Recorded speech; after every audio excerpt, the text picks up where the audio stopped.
left when you look back on your career with the Philadelphia Flyers. 0-2 pitch, swing and a miss, struck him out. Pattison Ave! Turn it up! Let's go! Morning in Philly, we run this show. Hey, Joe Marks, James scores on the glow. Eagles fly, Phil swing, let it roll. Flyers crash, Sixers light up the floor. Philly, hey, shout it on the air. Pattison Ave, we're already there.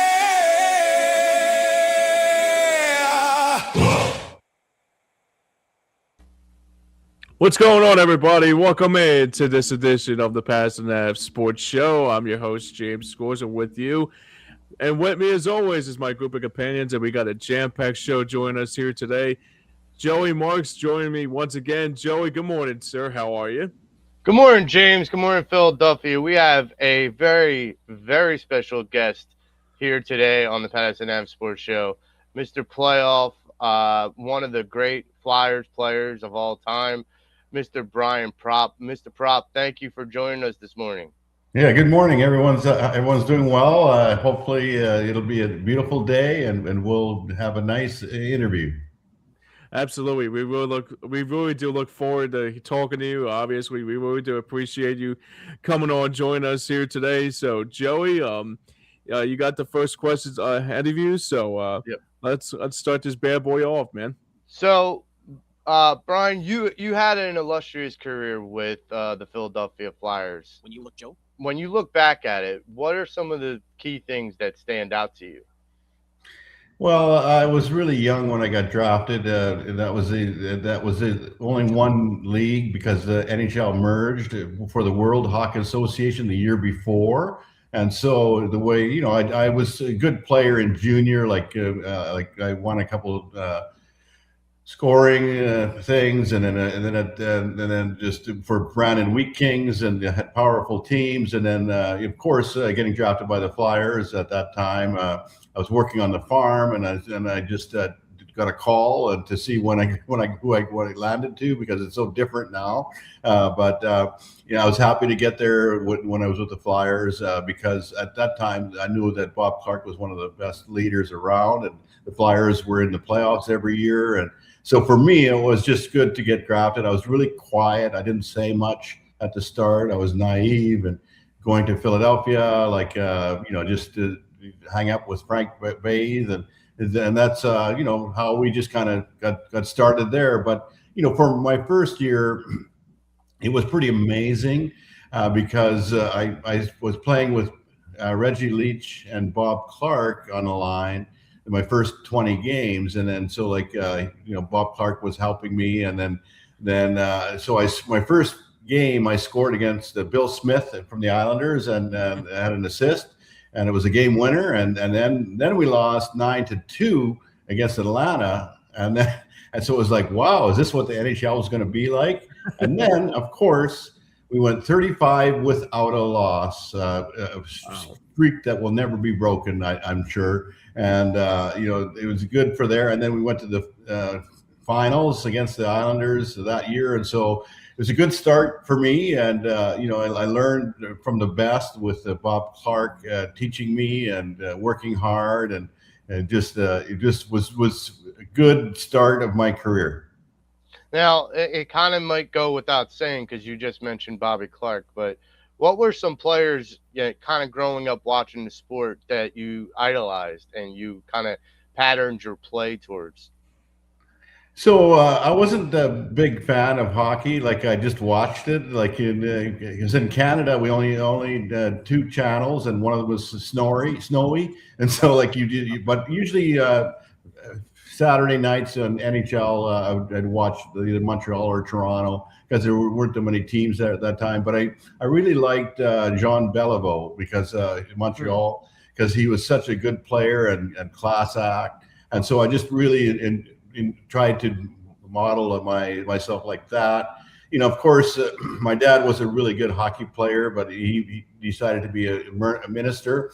So he kind of stopped playing hockey for the senior hockey league. But he taught me all the things that I needed from the start.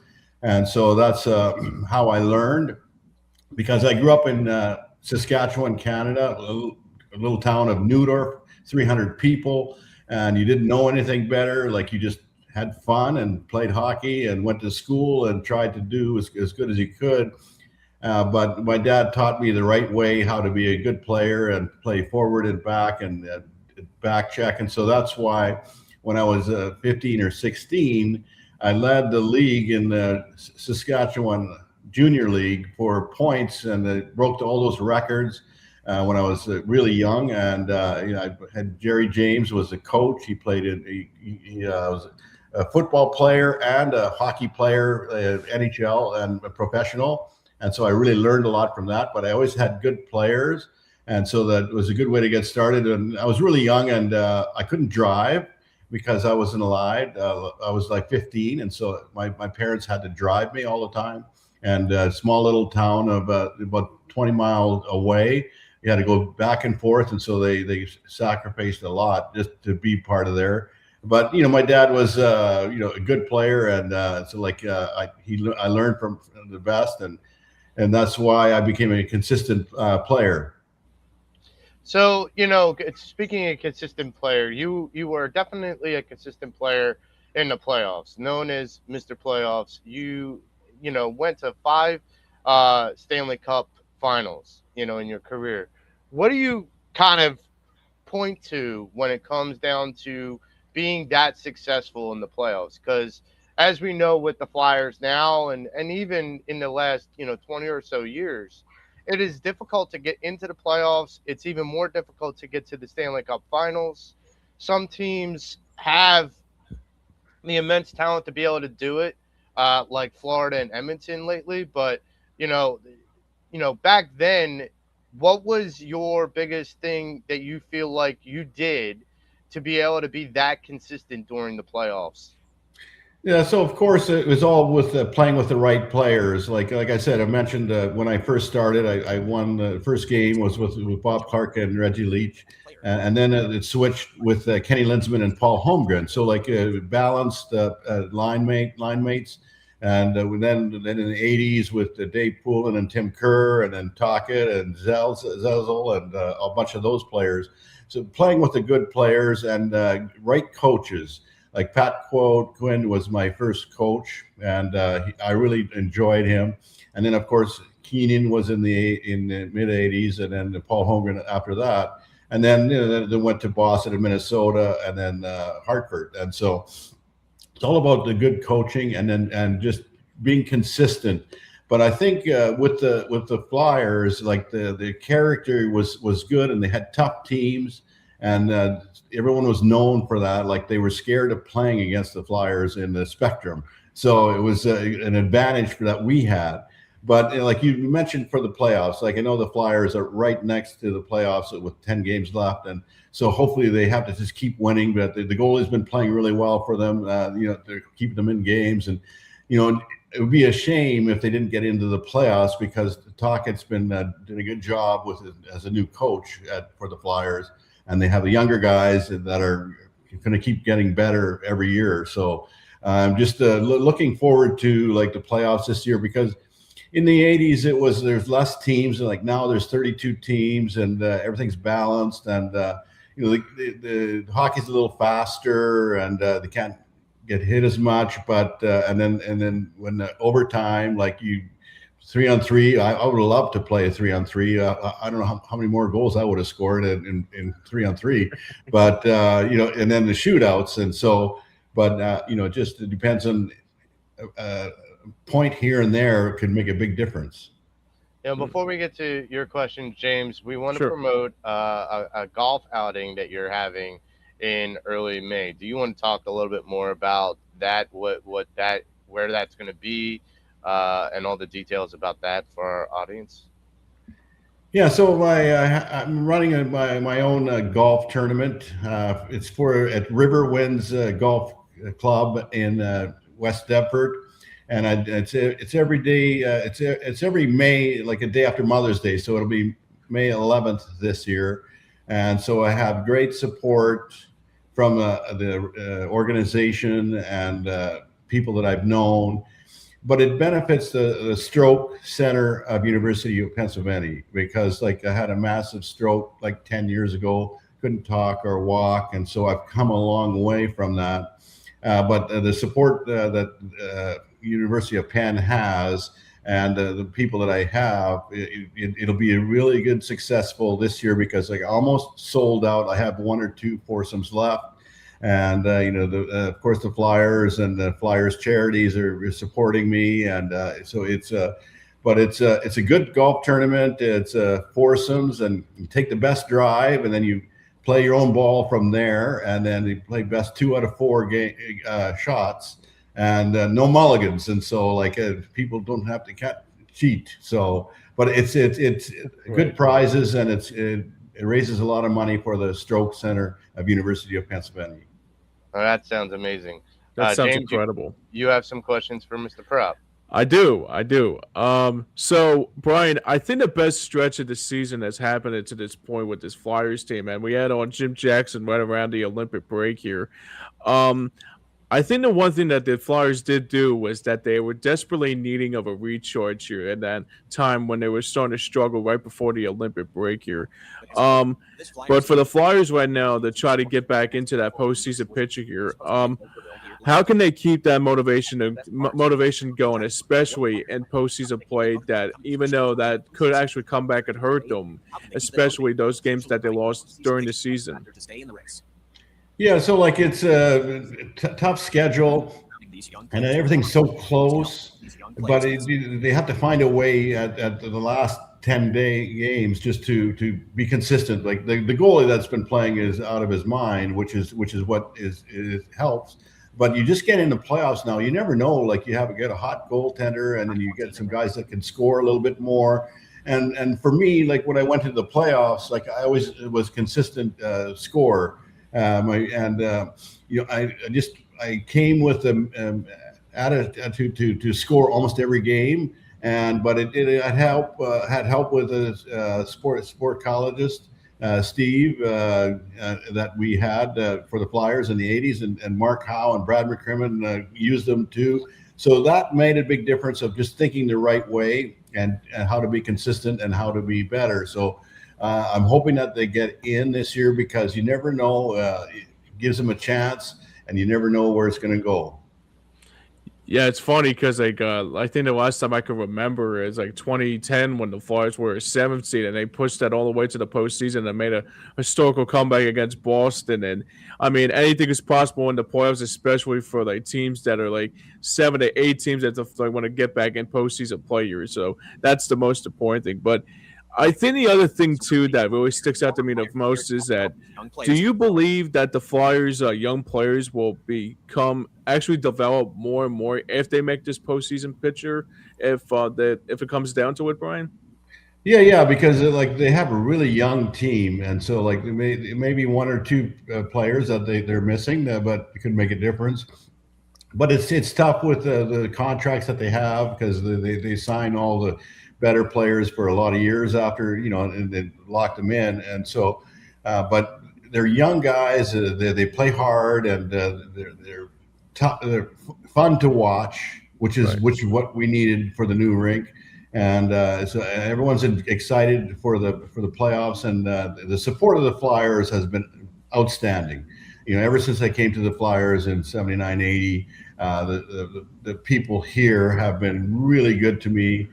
Because most of the time, we lived in New Jersey. The practice rink is in Voorhees, and we had places there. And so, like for me, like I moved to Marker Island, Florida, for the winter, where it's a little warmer. But I have a place in Seattle City for the summer. So after my golf tournament in May, I'll be back in New Jersey at Seattle City, and for golf and other events that I have, and like I run some cigar events and some charity golf, and just a lot of things going on throughout the year. And so like I'll be in New Jersey for June, July, and August, and I'm enjoying that. And but the Flyers fans are really, really good. Yeah, and you talked about earlier about your success within the playoffs and just your overall success had a lot to do with the coaching and a lot to do with the players. And you already touched on that, this team has a nice young nucleus and is still growing. And there are some issues with trying to get and build more talent around this young nucleus because of some of the longer contracts that some of these teams are signing their stars for. Jim Jackson had mentioned that when we talked to him. My question to you is, Tocchet, Keith Jones, Danny Briere, some of these older veteran, very experienced ex-Flyers players. Do you think having these young stars around some of these experienced players that have not only played hockey but have played hockey in Philadelphia, do you think that will help these kids kind of take their talents to the next level, that we could still have some of those superstars laying in wait with some of these young players? Yeah, I definitely think so because like you need a veteran player. Like the younger guys, like they're having to be playing, but they have to learn, and it's a nice mix that the Flyers have always have had. Like the older players and the younger players, even like in the early '80s when with Kenny Linsman and Ben Wilson being drafted, and they were moving up, and with me being there, like it just drafting the right people with management near them and having fun. And of course, in the 80s, we didn't lose that much. And so it was fun to play every game. And because, my first 13 years in NHL, I made the playoffs every year, except for at the end with Minnesota and Hartford. But, it's nice to be in the playoffs every month, every year, and kind of go from there. But you learn from the veterans, and then you can when you have a chance, you have to make sure that you keep getting better. And as I said, when I was young, like went to the finals the first year, and then after the first couple of years after that, we lost against the Rangers in the first round, which was I was kind of getting blamed, but the goalies played really well. So I learned after that I had to be much better in the playoffs and be more prepared and be more of a better player, especially in the first round, because in the first round, a lot of these teams have tough matches, and bounce here and there makes a difference, and then they move on or out. And so I think just having the right leadership and playing with the right players, it just really does make a difference. And because that year Peters was a rookie that year too, because Bernie Pront got hurt the year before. And so it was new for Pat Quinn, but he did a good job of putting everything together and guiding everybody. And of course, with the right leaders like with Bob Clark and a couple other guys, it just does make a big difference. And Briere and Jones have been doing a really good job because they know hockey so well, especially for the younger players, because they know they need to have speed and force all the time. So like that's the way they're doing it. Yeah, and I mean, like you talked about a lot of the players that you played with and some of the coaches that you were around, and a lot of the names you're mentioning are Hall of Famers and like bona fide guys that stand out so much so in Flyers lore and Flyers history. And it's like when we think about Keith Jones, Danny Briere, Rick Tocchet, there's a lot of there's a legacy that they have had in their careers too. So bringing some of that legacy to these younger players, I feel like it can teach them how to play hockey right. I played hockey when I was younger myself, and I only made it to juniors. I never made it further than that, but all the players that were around me were all like looking to the coaches and looking to each other to kind of like build and support our skill set. And so when you're around these kind of young kids, like 20 somethings, that are just trying to figure out the game and figure out the ways to win, I can imagine that being around the veterans like a Danny Briere, who has won, Keith Jones, who has won, Rick Tocchet, who has won, that having that winning mentality helps. I'm sure it helped you when you had your success around your teammates and the coaches to be successful getting into those playoffs all those years. Yeah, it does make a difference. And again, like the Flyers have always had great membership, and like with Ed Snyder being part of the team for all those years, like he was loved by everybody. And but the people gave back because they understood that he tried to win as much as he could. He brought other players in at the end of the year, like the veterans that they were trying to win. And of course, it bounced here and there. Like I was in 5 Stanley Cup Finals, and it was tough in the '80s against the Islanders and the Oilers, and to win. But we figured out just how to be there. And so I think the people in Philadelphia enjoyed the effort that we would do, and so that's why the Flyers. Their effort is there every game, and so people enjoy that, and they support that. Absolutely. James, if you want to pull up the graphic, we're going to talk a little bit more now about Brian Propp's book that he wrote. And Bobby Clark, as Brian had mentioned earlier, kind of wrote the foreword for your book. If you can, Brian, can you talk a little bit about your book and what inspired you to write it? Yeah, so like after my career, I had AFib, and so the doctor Dorsheimer kind of knew that, and so I was on blood thinners, and so I didn't want to take blood thinners my whole life, and so I had an ablation of the heart, and it was a 6-hour operation, and so I thought after that was done, I would be okay, so I wouldn't have to take blood thinners my whole life. And unfortunately, a couple years later, I was visiting with some people at the school at the Navy county for my son Jackson's school. And the first day I was okay. The second day I really had a bad headache, and I stayed out in the rented house. And that night, in the middle of the night, I fell out of bed. Hit the side of the bed, lost a tooth. All the years playing hockey, I never lost a tooth. And of course, I couldn't talk or walk at all. I didn't know where I was. And thankfully, my son called 911 pretty fast, and I was there pretty fast. And so I was there for 5 days, and then I went to McGee Rehab Hospital in Philadelphia, where I was there for 6 weeks, every day, trying to get better, but not being able to talk at all. It was difficult because you knew what you wanted to say, and you just couldn't get it out. And so it was a struggle at that time. It took me a year and a half to get better. And then after that, I was working with Bancroft, and so they did a video of me getting back on the ice and skating. So my right fingers on the right side still don't work, but I guess my feet work, and so I can still play hockey, and I can skate okay, but I can't shoot that well. But the goalies I play with aren't that good, so I can still score and do a good fall.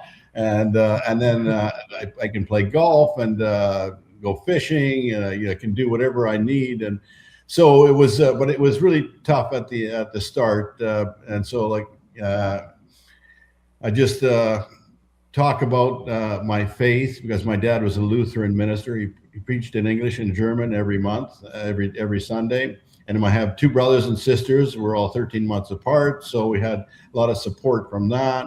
And then, of course, a little bit of hockey, because of all the Flyers support that I had, and the alumni that helped me support that.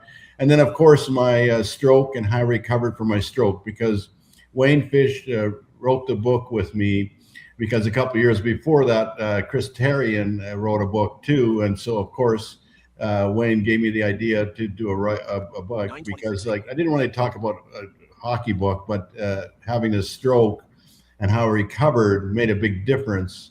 So they put it together really, really well. And it just really, if anybody wants, they can go to Amazon or Indigo in Canada and order the book, because it tells a good story. And I know a lot of people that have strokes, and I try to talk to them all the time.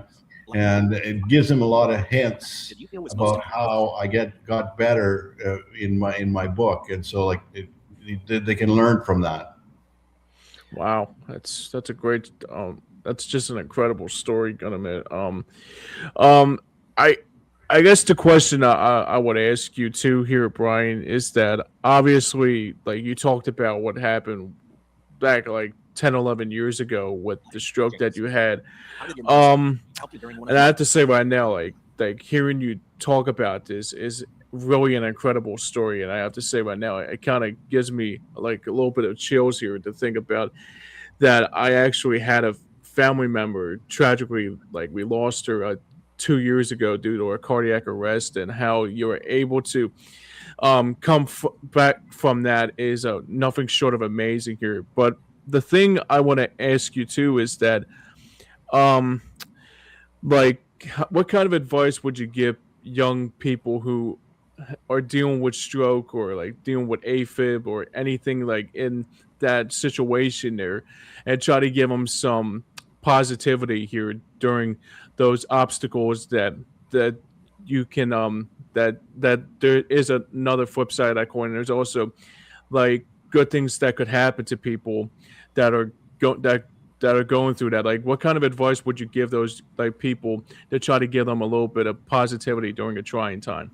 Yeah, so I would say that the brain needs to heal a little better. So they have to take their time because it doesn't work immediately. So they have to be patient with the brain, like I was, especially for me, I couldn't talk at all. With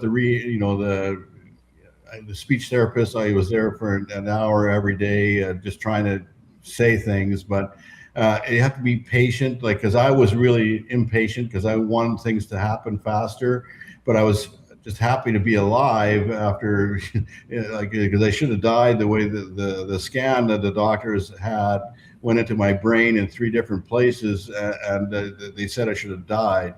And so, like, I'm just lucky to be alive and still doing as well as I am. And you kind of get used to, I look okay. I'm fit, and I used to skate twice a week, and I still do all the things that I do. But people probably kind of forget about that I had a stroke, and because I've done a lot of things just to get better with speaking and everything else. But it was just for people that are having strokes, I just tell them, be patient with themselves and keep up with their rehab. I mean, because a lot of people, when they get in the hospital, they stop their rehab, and it doesn't work. So they have to keep up with that and keep up the hope. We can never give up. Keep fighting. That's what I tell these people. Absolutely. So, How did your mindset as an athlete help you during one of how those? did being this athlete that you had, sometimes when you're an athlete, you have like a specific mindset. You brought up the never giving up, and when you're in a game or when you're in through a season, you're going to have your ups and your downs. How did that mentality as an athlete, as a former athlete, kind of help you through your recovery from your stroke?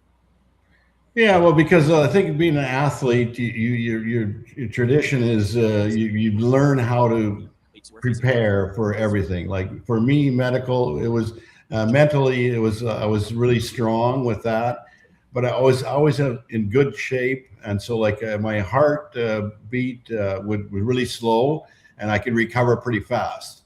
So it's about doing the right workouts and trying to get better. And of course, the mental part is much better, tougher. But you learn with the people that you do just to get better. Like that's why the better players are a little smarter. They have to know where to go, where they're going to be positioning, and of course, it helps plays with good players. But you can do a lot yourself just by mentally prepare for everything and never giving up. And so for me, like, I could at least walk, and so like I was finally able to go to the hospital like a month later, and so I could go into the dining room and eat my meals, and then I used to do at least water the plants, just something to do, because you had like 3 hours of occupational therapy, physical therapy, speech therapist, and so you have the rest of the day to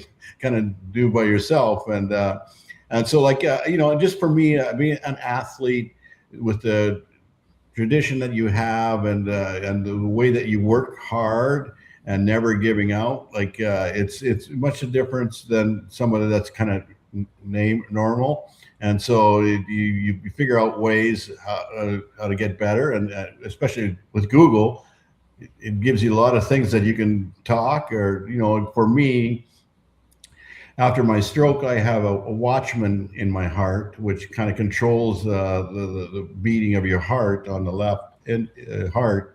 And so that makes a big difference for me. I'm still on a blood thinner and a small aspirin, but other than that, like the little things that I've done to help me get better has really made a difference.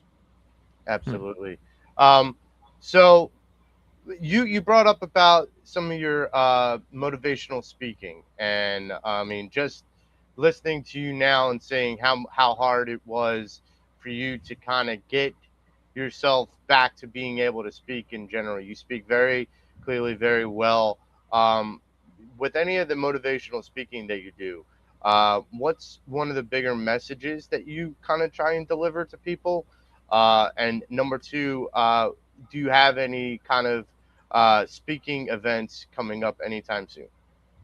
Yeah, so I just redid my brianpropp.com website. There's lots of information on that. There's a lot for information of my golf tournament, my day-to-day and speaking and events and things like that. So like I live in Marker Island, so like I kind of go fishing almost every day when it's nice out, and enjoy that because it's sunny and warm.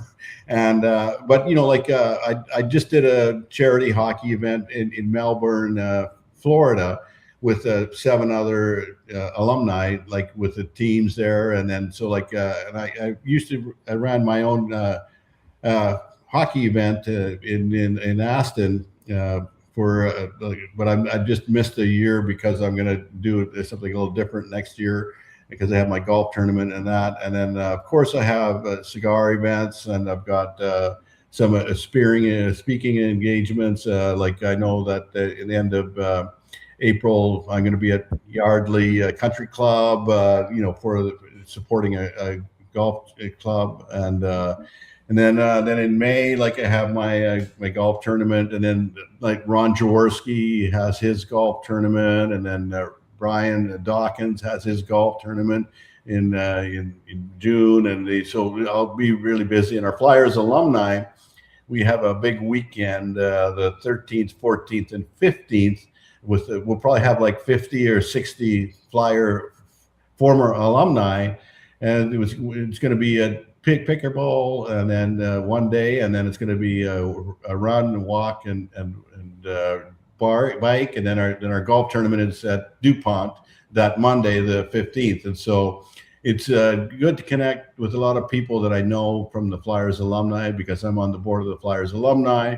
And I'm sure that the Flyers alumni will have a foursome at my golf tournament this coming year, and so I'm looking forward to that. But just giving back and do some speaking, and getting the opportunities just to tell my story. So like I'm working on, like, if I can do a speech about a little bit about hockey and my stroke and I recovered, it makes a big difference. I know one of the things that I've done is my wife owns the franchise called Prime IV Hydration and Wellness in Marlton.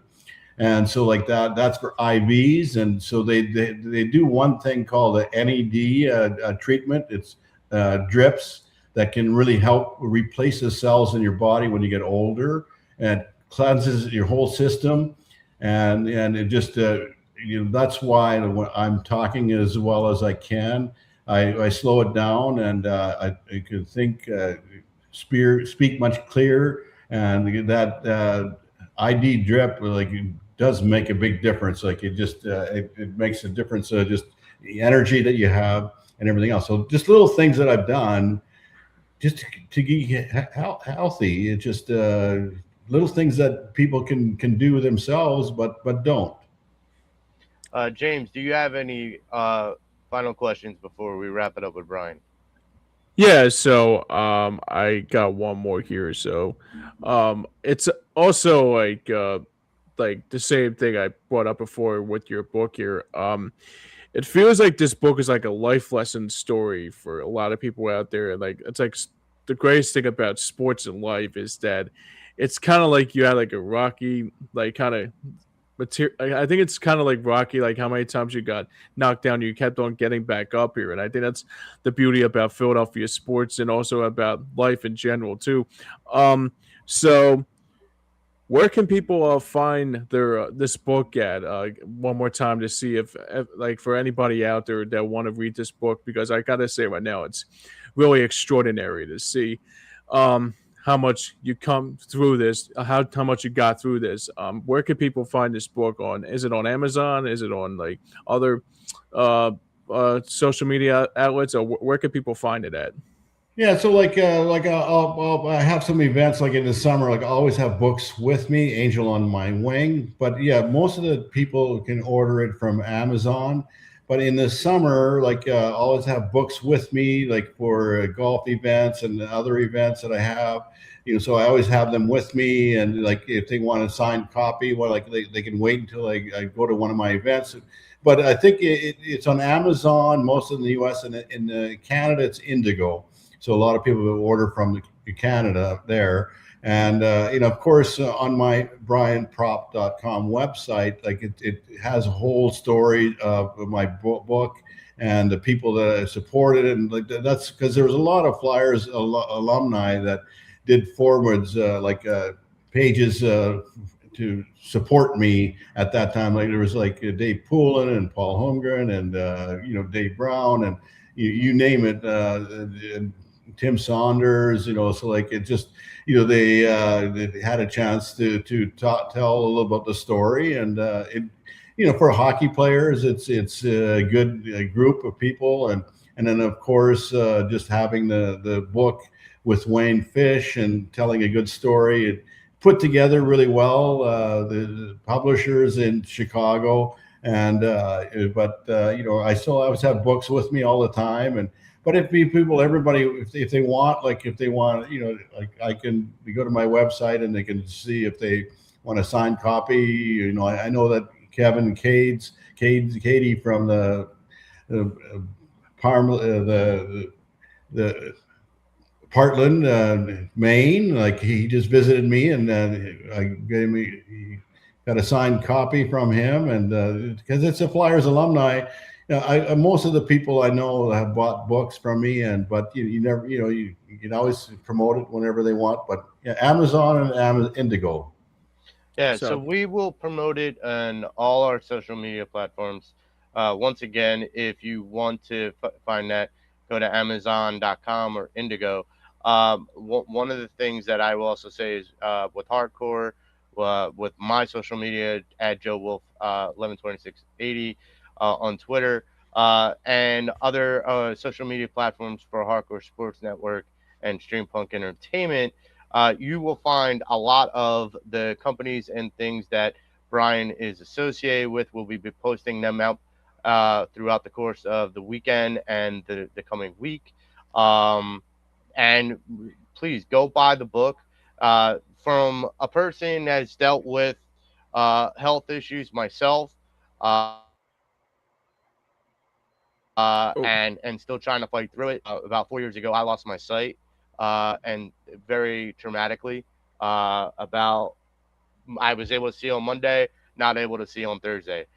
So for that perspective, that's why I really, really urge people to go buy this book, because resiliency and fighting through what feels like a very uphill battle is always a difficult task from the day to day.